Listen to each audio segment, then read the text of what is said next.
My name is Sheila Karuna. Welcome back to A Soul's Journey by Peter Richelieu.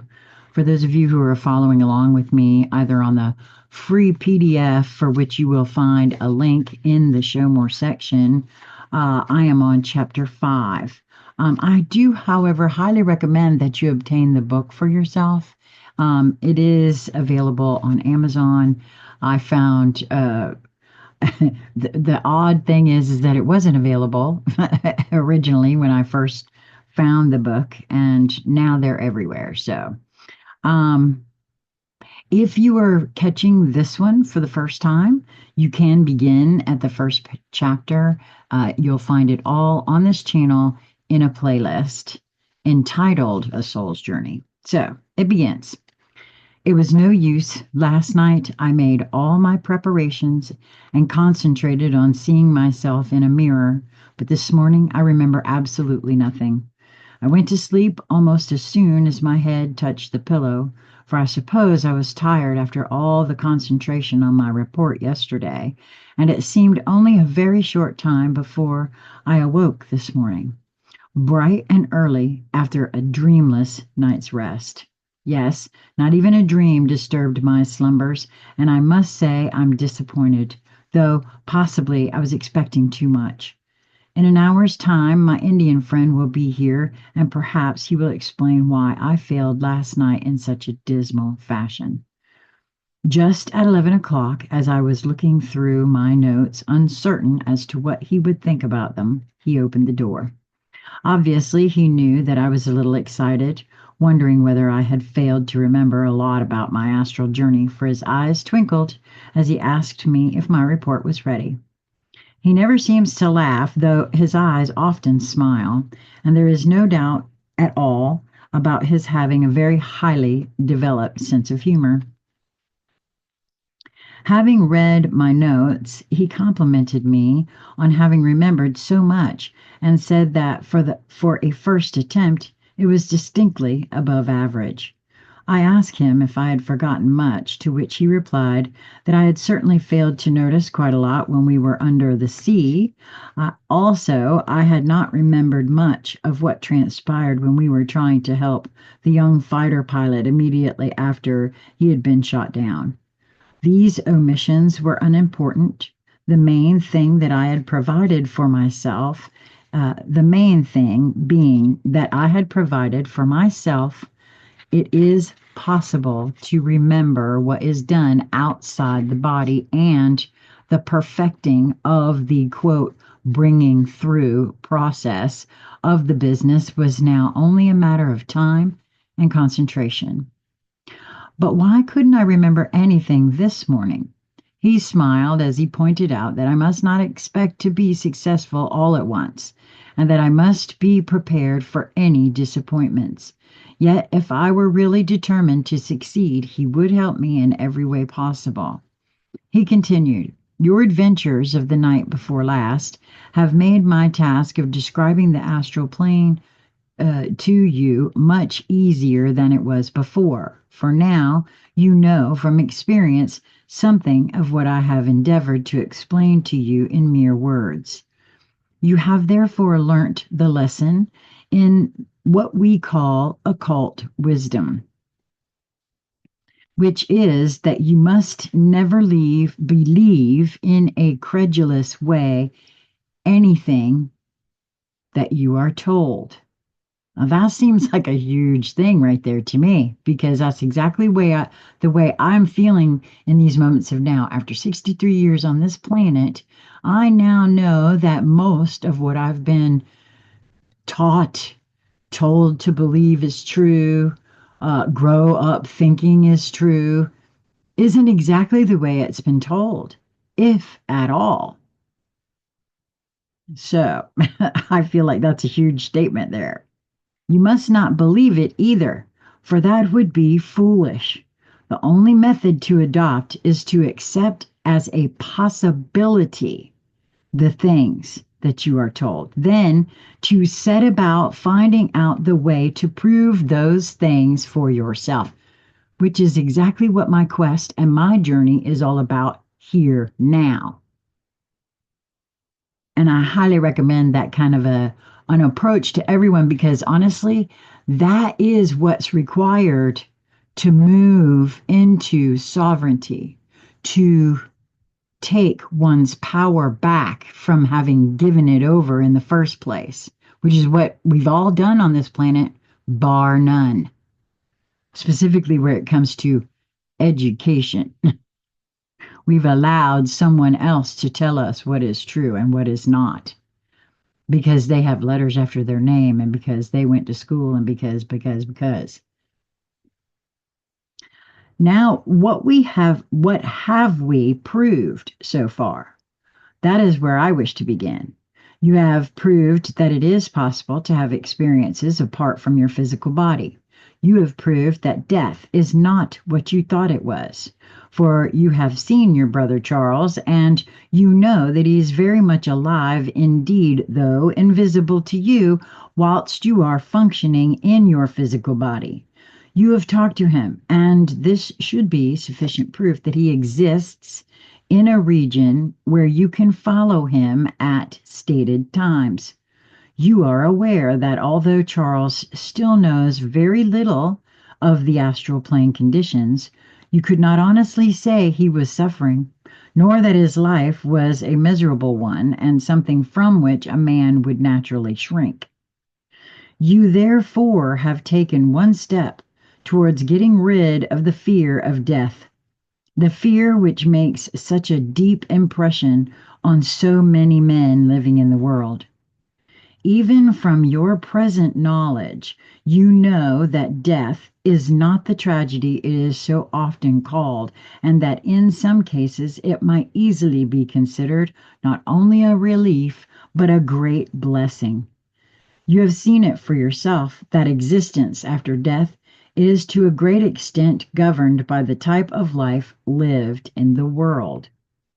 You can appreciate that those who are artistically inclined or interested in one or another of the specific branches of art, such as music, painting, literature, or philosophy, or even those whose special interest is travel, are well catered for after death.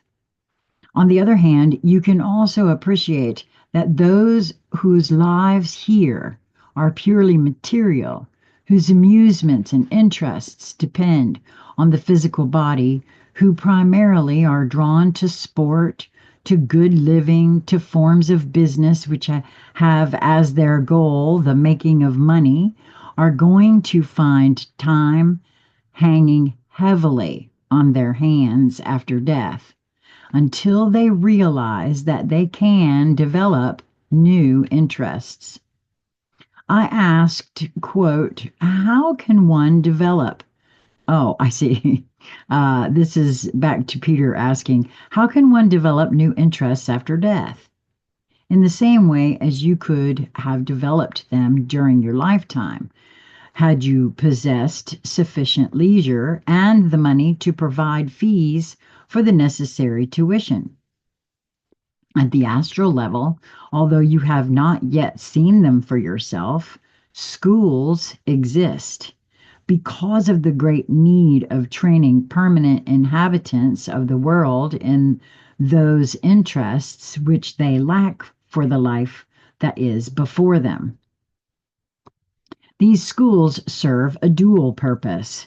They not only teach pupils all about conditions at the astral level and how best they can employ the conditions ruling there for their pleasure and education, but also provide courses of instruction in all the various matters for which physical plane conditions are not essential for carrying them out. Most of the true musicians, artists, philosophers, and those who were teachers or professors in the physical world obtain great joy from passing on some of their knowledge and experience to those who are lacking in it, but who are sufficiently interested to want to learn. The absence of the time factor, the absence of the necessity to sleep 8 hours out of the 24, again helps considerably.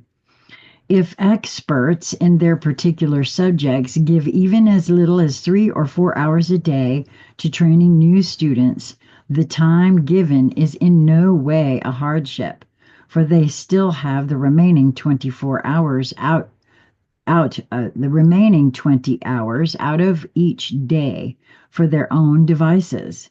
In actual practice, it works out that many of these ex-teachers and specialists in their particular arts obtain so much pleasure from molding new material into form that they attach themselves quite voluntarily to these schools and often spend more than half their time at the astral level teaching others the rudiments of their arts, or in some cases helping those who have already developed some proficiency to become adepts under the concentrated tuition that is available in the astral world.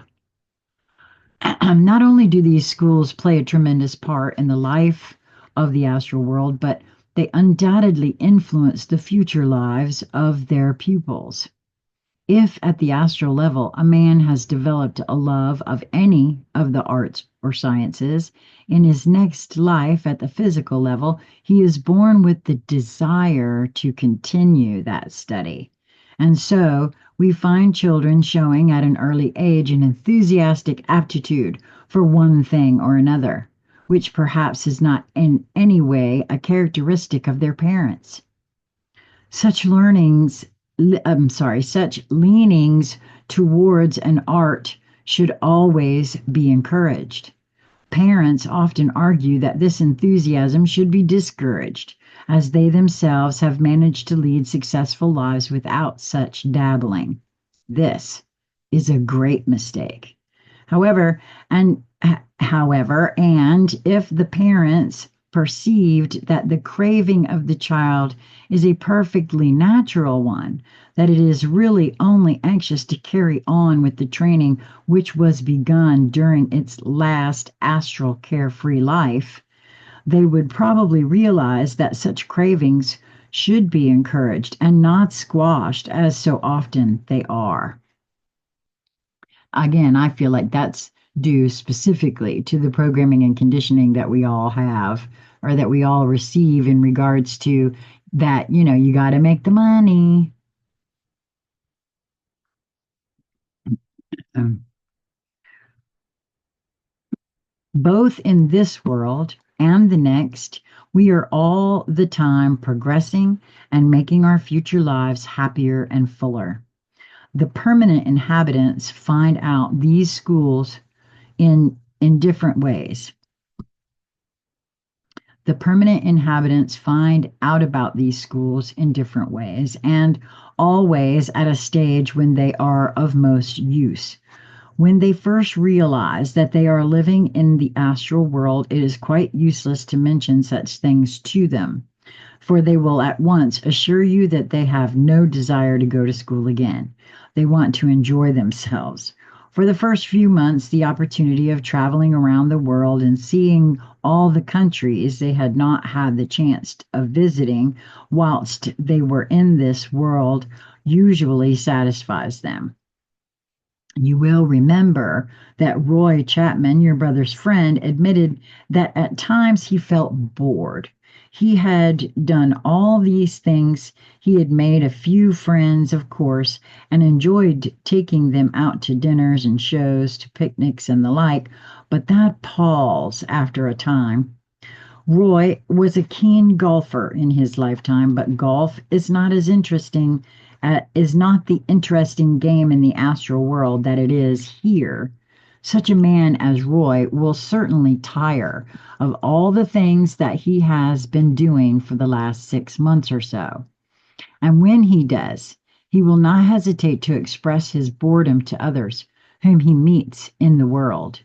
Then one day someone to whom he has been introduced will mention to him the opportunities that exist there for increasing one's knowledge or developing along a particular line of art or study. He will not be enthusiastic at first, but he soon will realize that learning something entirely new will fill in the long hours. Eventually, his interest will be aroused, and yet another will have passed from the stage of materialist to the life that makes our sojourn at the astral level all too short. There are others to whom these new interests have no appeal. They are usually the old married couples who have developed a taste for domestic life. All they ever aspired to was to have a home, a garden, and to live a quiet life amongst their friends. They liked to listen to the radio, have a television set, and such things. Their happiness is dependent upon being together. They can carry on this type of life at the astral level without any difficulty whatsoever. If the man dies first, he wanders around looking miserable and lonely at the hours when, when his wife is awake, and is there to meet her as soon as she gets out of her body at the time when she falls asleep. To suggest to such a man that there are schools where he can learn something is usually a waste of time. He scorns the idea. All he wants is a comfortable home with his partner. He sets to find out the ways and means of living in such a way as he and his wife will enjoy when reunited. He learns that it is simplicity itself to have a house and garden exactly in accordance with his own pet ideas merely by expressing a desire for such in thought. He finds the most beautiful spot available, and when his wife comes over, they build their dream house and furnish it exactly as they would have loved to do in the world had they had the necessary means to do so.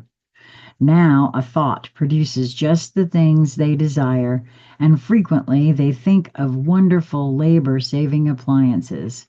Sometimes these are seen by businessmen who make notes of them, and in their next life they invent similar things. This old couple has an ultra-modern stereo set, and they create in thought the required number of servants to do their bidding. They create a garden with any form of flower or fruit in it that they would like. For here there is no limitation of climate. They entertain their friends, they enjoy showing off their inventions, and live very happily in the astral plane. Frequently they link up with pets they have had on earth, or adopt others. The blissful state of the elderly couple just described is not as general as might be supposed. Men and women marry for various reasons. Sometimes it is physical attraction which draws them together, sometimes wealth. Even loneliness plays its part in the linking up of individuals. It is very seldom that we see what we would describe as an ideal pair. Two people whose outlook on life dovetails, whose standing in evolution is similar, each having sufficient intelligence to be able to enter into the problems of the other. Such unions are rare and occultly are not to be greatly desired, as it is a good thing for an evolved man to be attracted in some particular way to a less evolved partner. When one hears such a remark as, quote, "What a pity John married Mary, so unsuited, don't you think?" one must realize that if the speaker had more experience, he would know that both these young people are destined to benefit considerably from the few years they spend together. The immediate outcome of such an apparently unsuitable union is invariably a series of difficulties for both parties. There is always a clash of interests. Possibly the man was originally drawn to the woman through her physical attractions. After a time, that, quote, draw becomes less, though it is unlikely that it would cease to function altogether. Then the two people are thrown back on companionship as the only bond to hold them together. But companionship is not easy when the tastes and desires of two individuals are dissimilar. In the case where the man is the more evolved of the two, His interests lie in books, in music, in the serious side of life, whereas the woman wants to go to any place of amusement where her friends of the moment are going. A clash of ideas results, and there are many arguments and disagreements. If there are no children, sometimes the marriage breaks up solely on account of the incompatibility of the temperaments. But it is a great pity when this happens, because it is through the inequality of the two people concerned that much knowledge and experience can be gained. The man has to learn a method of meeting his partner halfway. When he ponders over ways and means of doing this, he realizes that he must start by raising his wife's interests towards his educational level. At the same time, making sure that she does not realize what he is endeavoring to do, or she will immediately develop an inferiority complex. He must learn to be patient when, through her inexperience, she presses for things he knows to be unwise or unnecessary. Knowing that to do so is wrong, sometimes he must give way in order that she may see the results of the mistake which has been made. The woman will not always wish to be led, even when subconsciously she realizes that her partner in life is wiser than she. If two such people can spend a lifetime together, the benefits to both are great indeed. For one will have had the advantage of a superior intelligence and a greater experience to guide her and develop her character, whereas the other has had to learn the value of patience, of tact, of the necessity to see things from another's point of view, a view which, through lack of experience, must be more limited than his own. After death, such people do not necessarily carry on their lives together. The man probably feels that he wishes to spend his time with greater minds than his own, whereas the woman, who for many earthly years has been forced to live at high pressure in endeavoring to produce a standard which was always something of an effort for her, now wishes to sit back and take things easy for a time. Usually, after a short period of relative inactivity, she finds that the seeds sown during her lifetime have now brought forth a strong desire to continue the development already begun. She finds out that she no longer derives complete satisfaction from the artificial enjoyments she once longed for and bullied her unresponsive husband to provide for her.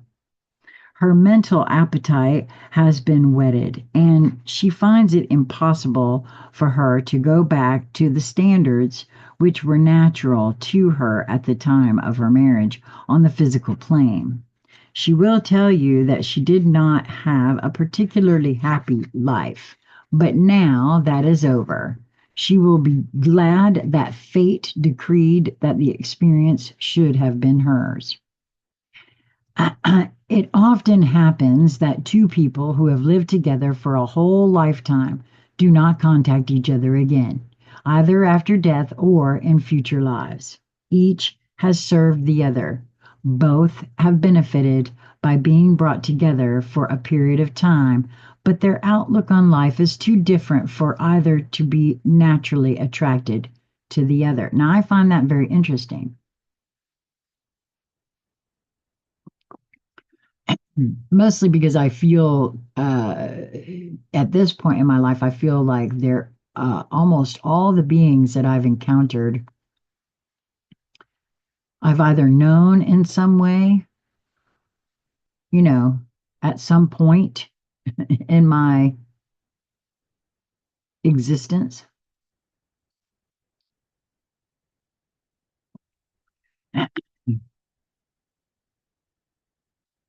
In such an instance, it is possible that the man had lived at least 50 to 100 lives more than the woman. Naturally, his understanding of the vast plan, quote, plan, would be greater than hers. His reservoir of knowledge and that accumulation of experience from past lives would be greater than hers. And in every way, he could be regarded as a superior being. But do not forget that 100 lives previous to this one, but previous to this one, he was in the same place as the wife of the moment, and he probably benefited from having been forced to spend a lifetime with someone much more highly developed than himself. You have probably heard it said that every person has what is known as a soulmate, and that you should always be on the lookout for such a person. It is quite true that soulmates exist, for originally, when the life force is sent out by the divine power, the force emerges into life as twin forms, one male, one female. Both these forms evolve quite separately, each having its quota of lives in male and female bodies. But on special occasions, when a great work has to be done, these two entities are sometimes brought together because the inspiration of the one enables the other to carry out the gigantic task which has to be accomplished. A great man who has achieved his goal has often said that he could never have done it without the help, the advice, and the strengthening power of his wife. This need not mean that they were soulmates, but it may mean just that. And when this is so, the two people seem to act as one great unit. They not only think the same thoughts, but they feel instinctively what is right for both of them. It is, of course, the perfect blending of the positive and negative, of the male and female in nature. It would not be a good thing for us always to have lives with our soulmates, for under such circumstances, we should tend to grow very selfish. We would never learn to see things from others' points of view, to deal with opposite ideas, to give way in order to achieve something rather than to stand firm and produce nothing. These illustrations give you some small idea of the way in which egos are assisted along their evolutionary journey. It is through difficulties such as having to live with individuals who do not synchronize in every way that we learn true tolerance. A pleasant and peaceful life is not necessarily the best life. We progress most quickly along the evolutionary path through suffering. And what often seems hard and ruthless methods. Each life is a day in the school of evolution, and if we are to carry out the purpose for which we were sent into incarnation, we cannot afford to waste any opportunities. Tomorrow I shall tell you a few facts about the non-human inhabitants of the astral plane, after which I shall take you for another astral journey, so that you may see for yourself that astral human beings conform to what may be described as the normal actions covering the individual concerned in the physical plane. And that's the end of chapter 5. I will return with chapter 6 in just a few moments. Be well, my friends.